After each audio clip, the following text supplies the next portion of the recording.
I'm Chuck Conconi, and this is Focus Washington. My guest today is Quin Hillyer, who is the associate editor of the Washington Examiner and a conservative columnist. Thank you for being with me. Glad to be here, Chuck. It seems like, as we're running down to the final days of the campaign, that it's tightening up. Is there a possibility that McCain could still win? Oh, there's a definite possibility. It's definitely an uphill battle, but you know, this is a volatile electorate, and I've seen much bigger swings than this. You've got to remember, in 1980, with 1 week to go, Ronald Reagan and Jimmy Carter were tied, and 1 week later, Reagan won by 10 points.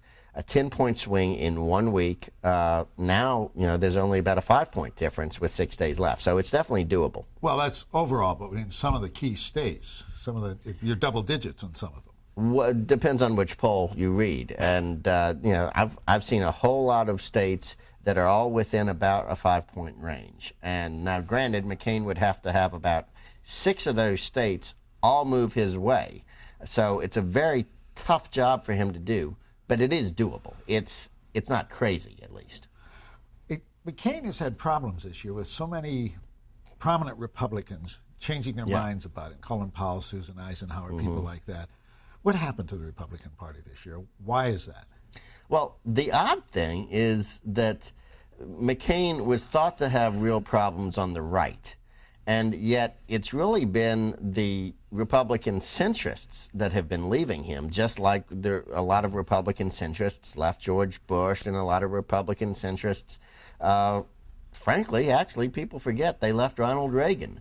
So the problem that McCain has always had has been with the right. Now, all of a sudden, the right has rallied behind him, and it's some of the usual suspects in the center that have always been on the fence that have gone over.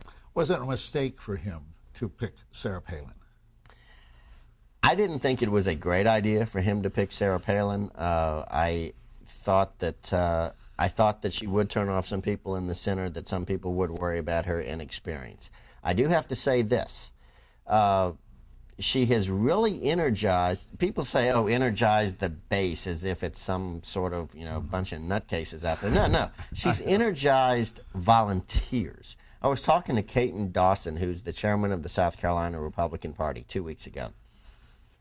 He said that the week before McCain picked Palin, they basically had 0 volunteers in the state of South Carolina. He said within 2 weeks they had 4,000 of them, and it had built up steadily since then, up to a steady stream of 6,000 volunteers.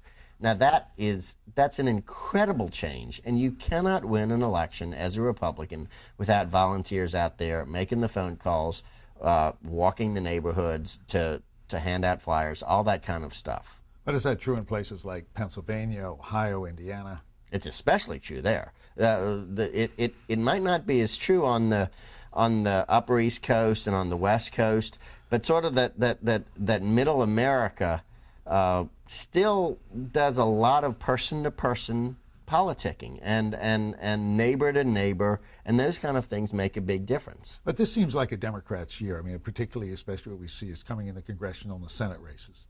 Do you think the Democrats are going to get that 60? I don't think they're going to get 60, but they're definitely going to pick up seats. They're going to pick up at least 3 seats and maybe as many as 6. So does it bother you that we'll have an Obama, if we have an Obama presidency, and a majority in Congress, one-party rule? One-party rule of a very liberal leadership really scare me as a conservative columnist.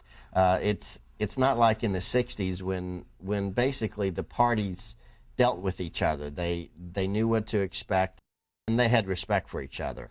This is a much more polarized atmosphere, and frankly, the leadership in the House and the Senate right now is as far left as I've ever seen it.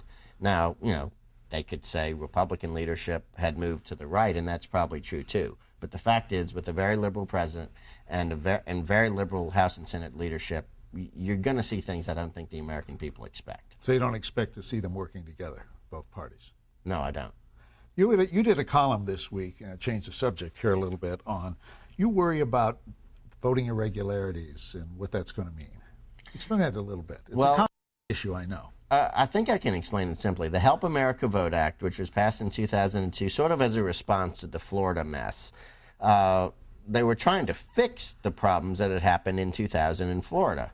But one of the things they did was make these very stringent requirements that all states have a provisional ballot system. What that has caused is a huge multiplication of the problem, because every state in the union now has major provisional ballots.